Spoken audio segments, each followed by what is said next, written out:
आप अपने लोगों को इस तरह से टांग मत खींचिए, अपने ही लोग की आलोचना करना, अपने ही लोग को नीचे दिखाना, यही बहुजन समाज का, बहुजन पिछड़े समाज का स्वभाव है। पैसा कहाँ से आएगा चुनाव लड़ने के लिए आपके पास? इतना महंगा चुनाव हो गया है इतना आजकल। देखिए, पैसा तो टीवी अखबार चलाने में भी करोड़ों रुपए लगते थे, लेकिन सोशल मीडिया हमने चलाया और बहुजन समाज ने हमें योगदान दिया और आज सोशल मीडिया पर 25 करोड़ दर्शक हैं नेशनल दस्तक के, किसी टेलीविजन से ज़्यादा व्यूअरशिप है।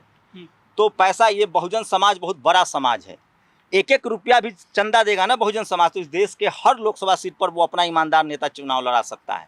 अगर मैं वैशाली से रिप्रेजेंट करूँगा तो मेरी कोशिश ये होगी कि वहाँ हर ब्लॉक में अस्पताल, हर ब्लॉक में स्पोर्ट्स ग्राउंड, हर ब्लॉक में बढ़िया एजुकेशन, मेरी कोशिश होगी शिक्षा, रोजगार, हेल्थ। आप लोगों का समर्थन मिला, सोशल मीडिया ने अगर इस खबर को चलाया तो पार्टी के लोग भी संपर्क करेंगे, इसमें कोई दो मत नहीं है। लेकिन मुझे जनता का समर्थन प्राप्त है, जनता ने मुझे बुलाया है। अगर जनता को मेरा काम पत्रकार के तौर पे पसंद आया होगा तो मुझे भरोसा है वो हमें मौका देंगे ताकि हम पॉलिटिकल रिप्रेजेंटेशन पर भी काम कर सकें। और मैं मैसेज देना चाहता हूं पूरे देश को कि जहां जहां पॉलिटिकल रिप्रेजेंटेशन ठीक नहीं है वहां वहां कीजिए, क्योंकि ये 90% समाज आर्थिक रूप से, सामाजिक रूप से वंचित है, हाशिए पर है। Media, judiciary, college, university, bureaucracy, business में हाशिए पर है। मैं आपको एक हिसाब बताऊं वैशाली का, तो वहाँ लगभग 90% आबादी अति पिछड़ी, अल्पसंख्यक समाज और ओबीसी और किसान जाति के और दलित समाज की है। लेकिन 75 साल से वहाँ इनका रिप्रेजेंटेशन नहीं है। तो वही कोशिश है, ये भी एक लड़ाई है, भागीदारी की लड़ाई है, रिप्रेजेंटेशन की लड़ाई है। मैं अब बिहार के वैशाली जिले से लोकसभा चुनाव में लड़ने जा रहा हूँ।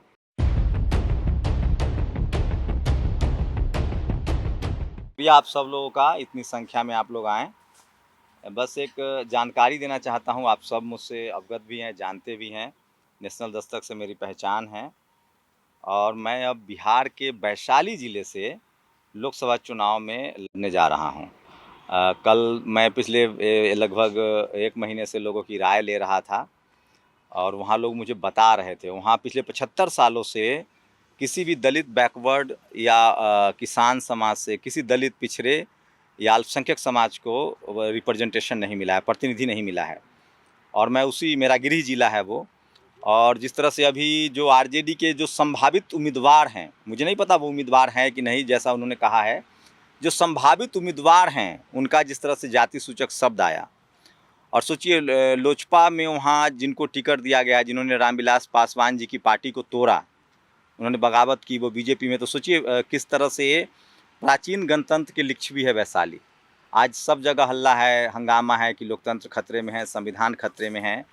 प्राचीन गणतंत्र के लिच्छवी वैशाली, वहाँ मैंने हज़ारों लोगों से बात की, कल से हज़ारों लोगों का कॉल आया। सब कह रहे हैं कि यहाँ बैकवर्ड, दलित, जो पिछड़े हैं, जो वहाँ के शेड्यूल कास्ट हैं, अल्पसंख्यक समाज के लोग हैं, उनको टिकट ही नहीं मिलता है आज तक।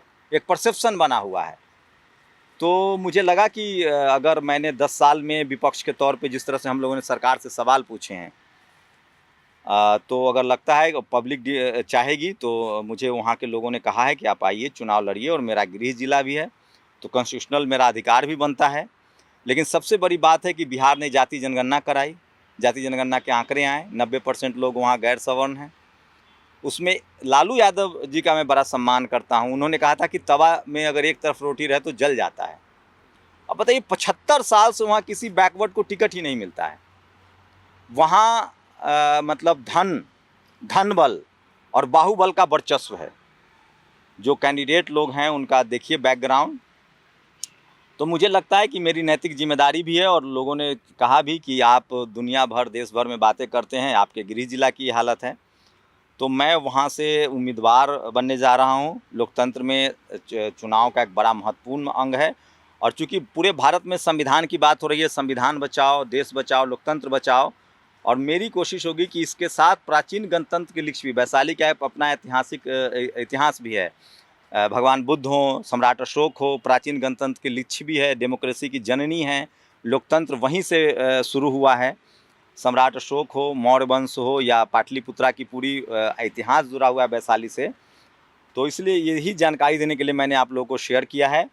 और आप लोगों से गुजारिश है कि आप लोग को लगता है कि मैंने एक पत्रकार के तौर पे अच्छा काम किया है पिछले 10 साल में, जब से सोशल मीडिया पर हूँ। पहले मैं टेलीविज़न में था, 2014 के बाद सबको पता है किस तरह के हालात हुए टेलीविज़न में। 2015 में मैंने नौकरी छोड़ी और उसके बाद से मैं सोशल मीडिया पर हूँ। अगर मेरे निष्ठा, मेरे काम, मेरी ऑनेस्टी, जो भी तकलीफ़ें आप सब जानते हैं सोशल मीडिया पर काम करने वाले, सरकार से खासकर जो सवाल लोग पूछ रहे हैं, जिस तरह से टीवी अखबार ने सरेंडर कर दिया है सरकार के सामने, लोगों की महंगाई, बेरोज़गारी, लोगों की समस्याएं, यहाँ तक कि सेना की समस्याएं नहीं दिखाई जा रही। हम लोग टेलीविज़न में थे तो एक जवान की शहादत पर पूरा देश उबल पड़ता था, पूरा टेलीविज़न चैनल खबरें चलाता था।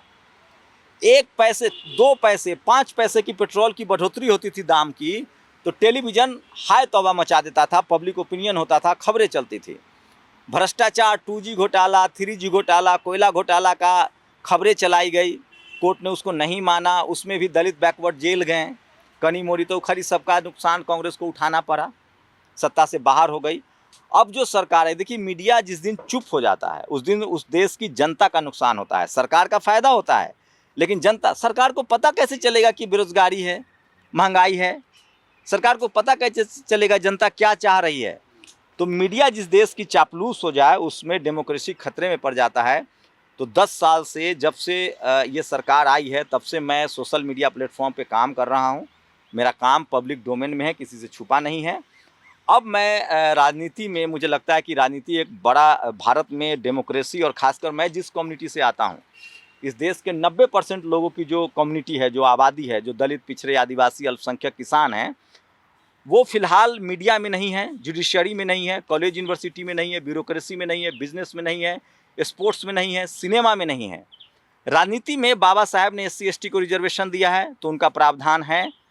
उसके बाद OBC के लोग अब आने लगे, लेकिन आज भी जो बड़ी पॉलिटिकल पार्टियां हैं उनको आप देखेंगे तो वहाँ 50% रिप्रेजेंटेशन आज भी जनरल कैटेगरी के लोगों का है और 50% में SC ST OBC है, जिसकी आबादी बिहार को ही अगर मैप माने, पैरामीटर्स माने तो 90% है।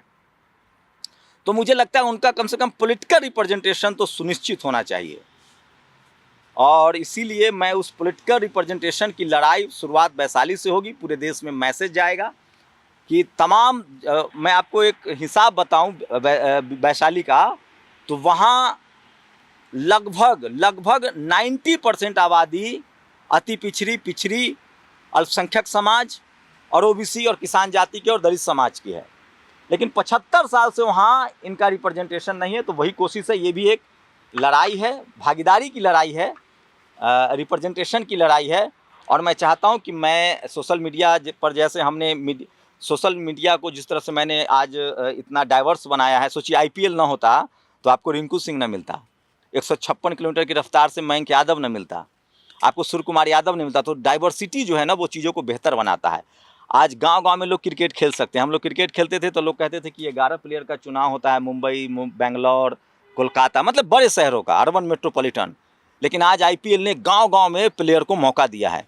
तो राजनीति में भी भागीदारी आनी चाहिए, और हमें लगता है कि जो लोग अच्छा काम कर रहे हैं, अगर जनता को मेरा काम पत्रकार के तौर पे पसंद आया होगा तो मुझे भरोसा है वो हमें मौका देंगे, ताकि हम पॉलिटिकल रिप्रेजेंटेशन पर भी काम कर सकें। और मैं मैसेज देना चाहता हूं पूरे देश को कि जहां जहां पॉलिटिकल रिप्रेजेंटेशन ठीक नहीं है वहां वहां कीजिए, क्योंकि ये 90% समाज आर्थिक रूप से, सामाजिक रूप से वंचित है, हाशिए पर है। Media, judiciary, college, university, bureaucracy, business में हाशिए पर है। और सोचिए, एक नारा गढ़ा गया इस देश में कि राजनीति का अपराधीकरण हुआ, ऐसा नहीं है, राजनीति का पैसाकरण हुआ है।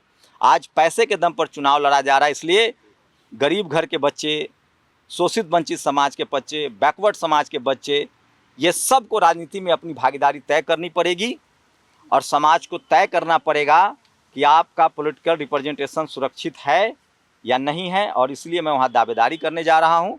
और मैं इस देश के तमाम शोषित वंचित बहुजन समाज से, जो शोषित पीड़ित समाज हैं, गरीब समाज है, उनसे अपील करता हूँ कि आप भारत की राजनीति को ट्रांसपेरेंट कीजिए, धनबल और बाहुबल से राजनीति को बाहर निकालिए, और उन लोगों को आप राजनीति में मौका दीजिए जिन्होंने सड़कों पर संघर्ष किया है और जो टेस्टेड लोग हैं, जिन्होंने पिछला काम, जिनका ट्रैक रिकॉर्ड शानदार है।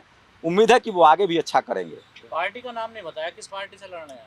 देखिए, हम लोग बहुत मामूली आदमी हैं, तो पार्टी अगर आप लोगों का साथ मिला, आप लोगों का समर्थन मिला, सोशल मीडिया ने अगर इस खबर को चलाया, तो पार्टी के लोग भी संपर्क करेंगे, इसमें कोई दो मत नहीं है। लेकिन मुझे जनता का समर्थन प्राप्त है, जनता ने मुझे बुलाया है। लेकिन अब आप पत्रकार के तौर पर रहेंगे, जाने जाएंगे पहले की तरह, या फिर अब राजनीति में जाने के बाद आपका पत्रकारिता कोई स्पेशल राइट्स है क्या? ये तो राइट टू स्पीच इस देश के संविधान में सबको देता है।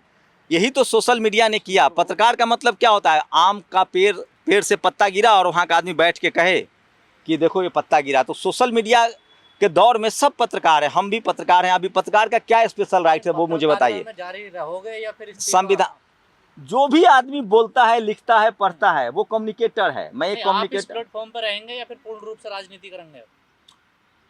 पूर्ण रूप से क्या होता है और अल्प रूप से क्या होता है? मैं फिलहाल चुनाव है, चुनाव लड़ने जा रहा हूँ, वहाँ के लोगों का क्या रिस्पॉन्स रहता है।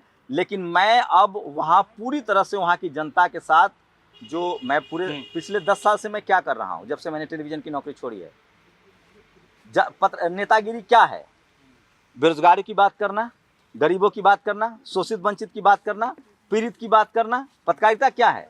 राजनीति क्या है? इससे अलग है क्या? नहीं, सवाल ये है, नेशनल दस्तक जो प्लेटफॉर्म, आप दोबारा बने रहेंगे या फिर उससे पीछे? देखिए, नेशनल दस्तक का ये तो मैनेजमेंट फैसला करेगा कि वो मुझे बनाए रखना चाहते हैं कि नहीं रखना चाहते हैं। लेकिन कुछ पत्रकार हैं जो बीजेपी ज्वाइन कर रहे हैं, कुछ पत्रकार हैं जैसे आप जैसे लोग हैं जो कहीं ना कहीं विपक्ष के तौर पर एक कैंडिडेट खड़े होंगे, तो उनमें अंतर क्या रह जाएगा आपकी? और बीजेपी में क्यों नहीं जा रहे हैं आप? देखिए, बीजेपी की जो आइडियोलॉजी है वो मुझे नहीं पसंद है। आरएसएस की जो विचारधारा है वो मुझे नहीं पसंद है। कांग्रेस की विचारधारा मैंने उसके बारे में बहुत अध्ययन नहीं किया है। मुझे किसी भी पॉलिटिकल पार्टी जो है उसकी मैं राजनीति विचारधारा की करूंगा। जो भी शोषित वंचित, कैसी रहेगी आपकी? जो मैं वो पूरा क्लियर हूँ, जो भी शोषित वंचित को रिप्रेजेंटेशन देगा, आरएसएस तो नहीं देता हुआ दिख रहा है। मुझसे आप लिखवा लीजिए, आरएसएस के प्रमुख आज तक गैर सवर्ण नहीं बना। लेकिन बिहार में दुख इस बात का है, वैशाली में खासकर अगर वैशाली की बात करूं, तो वहाँ जो बहुजन दल है वो भी रिप्रेजेंटेशन देने के मामले में जो 90% आबादी है उसको दरकिनार कर रहे हैं। तो उन पार्टियों को विचार करना चाहिए। और मेरी गुजारिश है कि अब राहुल गांधी कह रहे हैं कि हम 50% का कैप हटाएंगे। लालू जी ने वहाँ तेजस्वी यादव और नीतीश जी की सरकार ने जाति जनगणना कराया है, 65% रिजर्वेशन इंप्लीमेंट किया है। तो टिकट में भी तो आप दीजिए 65%। आप आज के डेट में देखेंगे तो बीजेपी और कांग्रेस दोनों, मैंने अध्ययन किया है, 50% टिकट दे रहे हैं जनरल कैटेगरी को, जबकि उनकी आबादी 10% से ज़्यादा नहीं है। तो 90% लोगों को 50% वहाँ भी क्यों रोक रहे हैं, जब वो आदमी मीडिया में नहीं है? आपको पता है मीडिया में क्या स्थिति है। SC ST OBC नहीं है, अल्पसंख्यक नहीं है, किसान नहीं है, बिजनेस में नहीं है, नौकरियों में नहीं है, ब्यूरोक्रेसी में नहीं है, जुडिशियरी में नहीं है, स्पोर्ट्स में नहीं है, सिनेमा में नहीं, जो पावर सेंटर्स है जहाँ से पैसे और नाम और शोहरत है। तो वोट हमारा, राज तुम्हारा, ये नहीं चलेगा। लेकिन बिहार को तो जंगल राज बताते हैं। जब OBC की SC की सरकार आती है तो वहाँ तो बदनाम किए जाते तो हैं। मीडिया में कौन लोग बैठे हुए हैं? जो मीडिया में बैठे हुए हैं वो कल मुझे भी बदनाम करेंगे। लेकिन सवाल है कि बहुजन समाज को सोचना है कि क्या वो अपने पॉलिटिकल रिप्रेजेंटेशन के लिए तैयार हैं। उनको पॉलिटिकल रिप्रेजेंटेशन मिलना चाहिए। अब जो भी राष्ट्रीय पार्टियां हैं वो तय करें। अगर उनको मेरी, आप लोग के माध्यम से ये खबरें पहुंचेंगी तो हो सकता है कि वो तय करें और फैसला करें कि वहां से पार्टी से मुझे आपके लिए सही लग रही है फिलहाल? देखिए, पार्टी, मैं किस पार्टी को सही लगूंगा ये सबसे बड़ा सवाल है। यानी आपने ओपन रखा है अपना दरवाजा सबके लिए? हाँ। बीजेपी को आप अच्छे लगते हैं तो चले जाएंगे? नहीं, मैं आरएसएस की विचारधारा से सहमत नहीं हूँ। जो पार्टी में नहीं, वो मैंने आपको उससे पहले भी कहा था कि आरएसएस की विचारधारा से मैं सहमत नहीं हूँ। कांग्रेस सर, पहले भी बहुजन के कई लोग संसद जा चुके हैं, तो आप उसमें कैसे अंतर लाएंगे? पहले भी जा चुके हैं, आगे भी जाएंगे। मैं क्या कह रहा हूँ, मैं रिप्रेजेंटेशन की बात करता हूँ। अगर मैं वैशाली से रिप्रेजेंट करूँगा तो मेरी कोशिश ये होगी कि वहाँ हर ब्लॉक में अस्पताल, हर ब्लॉक में स्पोर्ट्स ग्राउंड, हर ब्लॉक में बढ़िया एजुकेशन। मेरी कोशिश होगी शिक्षा, रोजगार, हेल्थ और जो कास्ट डिस्क्रिमिनेशन है उसके खिलाफ लड़ाई, और सबको बराबर का मौका मिले। सरकारी स्कूल, सरकारी अस्पताल बने। वहाँ से 75 साल से जो लोग रिप्रेजेंट कर रहे हैं, और सबसे बड़ी बात है वहाँ डाइवर्सिटी आए। पॉलिटिकल रिप्रेजेंटेशन की 75 साल से वहाँ वैशाली की बात करें तो वहाँ दलित पिछड़े आदिवासी पिछड़े और आदिवासी दलित चुने ही नहीं गए हैं, अल्पसंख्यक समाज के लोग चुने ही नहीं गए हैं। तो पहली लड़ाई तो वो है। वो आप लड़ाई से पिछले पत्रकारिता के द्वारा लड़ रहे हैं सर, और वो काम आप करवा भी रहे थे, तो फिर आप संसद जाके ये काम फिर क्या अंतर? का संसद जाने की मनाही है? संसद से ही कानून बनता है, संसद ही इस देश की सर्वोच्च संस्था है, संसद ही डेमोक्रेसी की नींव है। संसद में आपको भी जाना चाहिए, सबको कोशिश करनी चाहिए। शंभू जी, क्या आप मनीष कश्यप के रास्ते पर चल दिए हैं कि वो भी पत्रकार थे, वो भी राजनीति की तैयारी कर रहे हैं? किसी को रोकने की जरूरत नहीं है, कौन क्या करेंगे, लेकिन मनीष कश्यप की आइडियोलॉजी, समाज सेवा का समाज सेवा का स्कोप किस काम में नहीं है? जो जहां रह के भी समाज सेवा कर सकता है। लेकिन हम लोगों ने 10 साल जो काम किया है, अगर वो जनता को पसंद आएगा, पब्लिक को पसंद आएगा, बहुजन समाज को लगा कि इस आदमी ने ईमानदारी से, जब ऐसे वक्त में जब सारे टीवी अखबार चुप, जब सारी संस्थाएं चुप, जब सब जगह डर का साया है, उसके बाद भी हमने बेधड़क अपनी बात रखी है, समाज की बात रखी है, गरीब मजदूर लाचार बेबस लोगों की बात रखी है। और उसका खामियाजा मैं क्या भुगत रहा हूँ वो मैं सब समय आने पर बताऊंगा। सब नेता यही कहते हैं राजनीति में आने से पहले कि हम विकास करेंगे, भलाई का काम करेंगे, लेकिन सब बदल जाते हैं, सब जो दूसरी पार्टी में चले जाते हैं। आपको इस देश में दलित पिछड़े आदिवासी, मुझे और तो नहीं पता, लेकिन दलित पिछड़े आदिवासी समाज का विकास बाबा साहब जब संसद में आए, कानून मंत्री बने, इसी वजह से हुआ। ईडी सीबीआई से डर गए क्या? नहीं, रुकिए तो इनका सवाल पूरा कर दूं। बाबा साहब संविधान सभा में आए, संसद में आए, तभी बहुजनों का विकास हुआ। कर्पूरी ठाकुर आए, मुख्यमंत्री बने, तभी बहुजनों का विकास हुआ। जगदेव बाबू ने संघर्ष किया, पत्रकार थे, नेता बने, तभी विकास हुआ। यहाँ तक कि लालू यादव, नीतीश कुमार, रामविलास पासवान सब गरीब परिवार से थे। इन लोगों ने राजनीति की और विकास किया। मेरा सवाल इतना है, आप समझ नहीं रहे हैं, आप पूरे देश का सवाल। राजनीतिक गुरु कौन है आपके? इस देश की आवाम है, फुले, पेरियार, अम्बेडकर, बता तो रहा हूँ। तथागत बुद्ध हो, कबीर हो, रविदास महाराज हो, फुले, पेरियार, अम्बेडकर, जगदेव बाबू हो, पेरियार हो, आपको बता दें कर्पूरी ठाकुर हो, जननायक, आपको बता दें कि मान्यवर कांसीराम साहब हों, मायावती जी हैं, लालू यादव हैं, रामविलास, माननीय रामविलास, स्वर्गीय रामविलास पासवान हैं। तमाम वो बहुजन समाज के नेता जिन्होंने इस देश को बनाने में ताकत लगाई है, जीवन दिया है, वो सब मेरे याद है। मुन्ना शुक्ला कह रहे हैं कि मैं कोई चमार नहीं हूँ, मैं भूमिहार हूँ। वहाँ तो बहुत जातिवाद की राजनीति होती है बिहार में। उसी के खिलाफ मैं जा रहा हूँ। बिहार में जातिवाद के खिलाफ राजनीति नहीं है सर, आपको भरमाया जा रहा है। बिहार में जातिवाद के खिलाफ लड़ाई है। बिहार, यूपी में दलित पिछड़े सीएम बने हैं, इसलिए वहाँ डाइवर्सिटी की बात हो रही है, जातिवाद के खिलाफ लड़ाई है।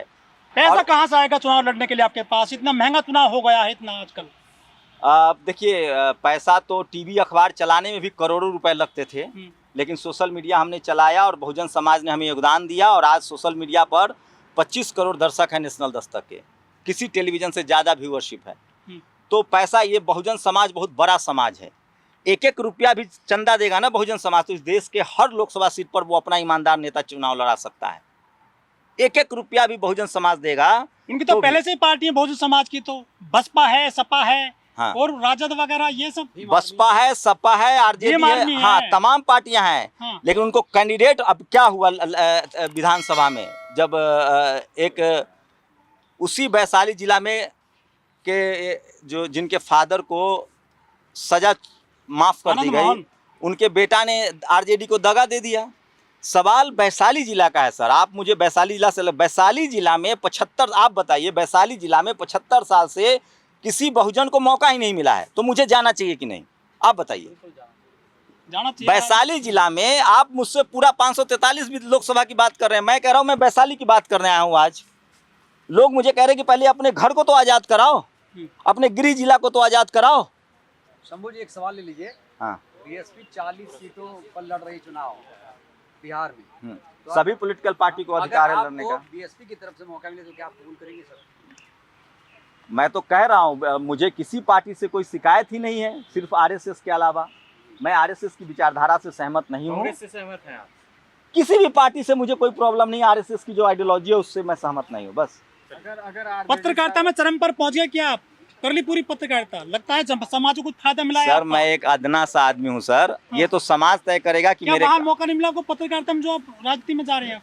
आपको आज आप पत्रकारिता कर रहे हैं, सोशल मीडिया पर है, कल आपको न्यूयॉर्क टाइम्स, CNN, BBC मौका देगा तो आप जाएंगे कि नहीं? आप तो कहते थे कि बहुजनों मीडिया में आओ, चैनल बनाइए, आगे बढ़िए, आए कि नहीं? आपको मौके नहीं मिले, आप भी राजनीति में जा रहे हैं। तो राजनीति में जाने से शिकायत क्या है, प्रॉब्लम क्या है? 131 दलित सांसद पहले से ही, वे क्या कर पाए समाज के लिए? जो आप जा रहे हैं वहां पर आप जाने आज बोल रहे हैं सर, तो उन्हीं लोग की, अगर हमारा लोकतंत्र न होता, डेमोक्रेसी न होती, तो हमारी यही स्थिति न होती। आज जो भी मिला है हमें लोकतंत्र की वजह से मिला है, संविधान की वजह तो से मिला पत्रकारिता है। छोड़ देंगे अब आप? अरे सर, पत्रकारिता किसने रोक रखा है किसी को करने से? इस देश का हर आप नागरिक। सदन में जाएंगे या फील्ड में जाएंगे? आप पूरा जवाब नहीं होने दे रहे हैं। मैं कह रहा हूं कि इस देश में हर नागरिक को राइट टू स्पीच है, संवैधानिक अधिकार है, आर्टिकल 19A के हिसाब से सबको अपनी बात रखने का अधिकार है। यही पत्रकार, मैं चाह रहा हूं बहुजन समाज सड़क पर भी बोले, संसद में भी बोले और सोशल मीडिया पर भी बोले। ये भी एक पत्रकारिता ही है, आप समझिए। इस देश के आडवाणी क्या थे बाय प्रोफेशन, वाजपेयी क्या थे बाय प्रोफेशन। आप अपने लोगों को इस तरह से टांग मत खींचिए, अपने ही लोग की आलोचना करना, अपने ही लोग को नीचे दिखाना, यही बहुजन समाज का, बहुजन पिछड़े समाज का स्वभाव है। पत्रकारिता, वकील, ये सब सेंसिटिव कम्युनिटी होता है, प्रोफेशन होता है, इससे लोग राजनीति में आते हैं। मैं कह रहा हूँ मेरा आकलन मेरे काम पर कीजिए। अगर 10 साल मैंने ईमानदारी से पत्रकारिता की है, डंके की चोट पर की है, तो आगे भी मैं अच्छा काम करूंगा। और मेरी प्राथमिकता यह है कि 75 साल से वहाँ दलित पिछड़े को मौका नहीं मिला है, वहाँ बाहुबल और धनबल का कब्जा है, मैं उसके खिलाफ जा रहा हूँ। ये भी एक पत्रकारिता है। रवीश कुमार है, पूर्ण प्रसन्न वाजपेयी है, अभिसार शर्मा है, वो तो पत्रकारिता ही कर रहे आइए हैं। सवाल उनसे पूछे, मैं उनका पीए थोड़ी हूँ, वो क्या करेंगे वो तो उनका सवाल है। मैं तो अपनी बात बताऊंगा ना। ईडी सीबीआई से कहीं डर तो नहीं है, इसलिए राजनीति में आने का इरादा कर लिया? आजकल तो पत्रकार, भारत में कौन सा टेलीविजन और अखबार का पत्रकार गिरफ्तार हुआ है बताइए? सबसे ज्यादा ईडी और सीबीआई तो नेताओं के पीछे पड़ी है। सुधीर चौधरी तो हुआ। सुधीर चौधरी किस केस में गिरफ्तारी हुए? आप अपना थोड़ा होमवर्क कीजिए सर। सुधीर चौधरी के समय किसकी सरकार थी, अब किस आरोप में गिरफ्तार हुए? थोड़ा होमवर्क करो यार, ऐसे मत। मैनेज तो हुआ है ना मीडिया, हाँ, मीडिया मैनेज तो हुआ है, पत्रकार मैनेज तो हुआ। तो तभी तो मैंने पत्रकारिता की नौकरी मैंने कब छोड़ी? 2015 में कौन सी सरकार आई थी? बीजेपी। सोशल मीडिया मैंने शुरू किया। आज सोशल मीडिया पर कौन लोग दबाव बना रहे हैं? मैंने 10 साल पत्रकारिता की है सोशल मीडिया पर। आप जैसे तमाम लोग अब आ गए हैं, बहुजन समाज के हजारों आज सोशल मीडिया पर पत्रकार आ गए हैं, और ये फील्ड अब सुरक्षित है। मुझे अपने गृह जिला का भी कर्ज उतारना है, जहां मैं पैदा हुआ हूं, जो मेरा गृह जिला है, वहां 75 साल से किसी दलित पिछड़े आदिवासी को जैसे मीडिया में मौका नहीं मिल रहा था। हमने दर्जनों, हजारों, मैं तो कहूँगा हजारों लोग हैं जिनको मैंने बाकायदा हम लोग साथ मिल के काम किए, और वो लोग सोशल मीडिया पर काम कर रहे हैं।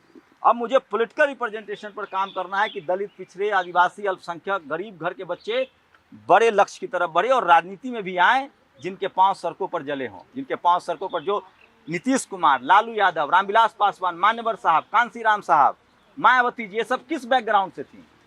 सब गरीब परिवार से थी, और इन्होंने समाज के लिए बेहतर किया है। तो नए जनरेशंस को भी आना पड़ेगा राजनीति में, और मैं इसकी शुरुआत अपने गृह जिला वैशाली से कर रहा हूँ। सर, राष्ट्रीय पार्टियां जो है सर इतने दमखम से चुनाव लड़ रही हैं, वैसे में आपसे वहाँ कैसे मुकाबला करेंगे? ये आपका परसेप्शन है ना सर, मैं भविष्य वक्ता थोड़ी हूँ। इस देश में एक से एक निर्दलीय लोगों ने चुनाव जीता है। इस देश में एक से एक बड़े बड़े सत्ताधीश, सत्ता से लालू जी जब चुनाव लड़े थे तो 500 करोड़ कंपनी चलाते थे क्या? रामविलास जी जब चुनाव लड़े थे तो 10,000 करोड़ की कंपनी थी क्या? और अगर सुन तो लीजिए भाई, जवाब सुनिए। अगर पैसा से चुनाव होता तो अंबानी, अडानी प्रधानमंत्री होते। चुनाव होता है, जनता आपको प्यार करती है कि नहीं? बहुजन समाज के लोग, इस देश की जनता, 25 करोड़ जनता पूरे देश का मुझे प्यार करती है।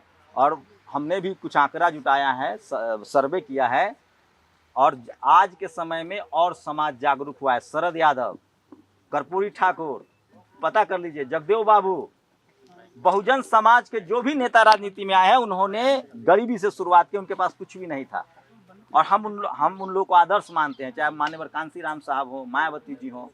हमारी लड़ाई वैशाली जिला में रिप्रेजेंटेशन की है। 75 साल से किसी गैर सवर्ण को टिकट ही नहीं मिला, चुनाव ही नहीं जीत पाया है, तो हम वो लड़ाई लड़ने जा रहे हैं। अगर किसी गैर सवर्ण को मिल जाता है तो आप छोड़ देंगे राजनीति? देखते हैं, अब तक तो ऐसी संभावना नहीं है। देखिए, राजनीति क्यों छोड़ेंगे? सवाल है कि ये डिस्कोर्स गैर सवर्ण को लेकर नहीं, सवाल है कि ये पहले क्यों नहीं किया गया। सवाल है कि मुन्ना शुक्ला जो आज आरजेडी के संभावित उम्मीदवार कहे जा रहे हैं, उनका जाति सब सूचक सब सुना है आपने? मैं एक बात कह रहा हूँ, बिल्ली को दही की रक्षा की जिम्मेदारी नहीं दी जा सकती। बहुजन समाज को अपना रिप्रेजेंटेशन खुद करना पड़ेगा।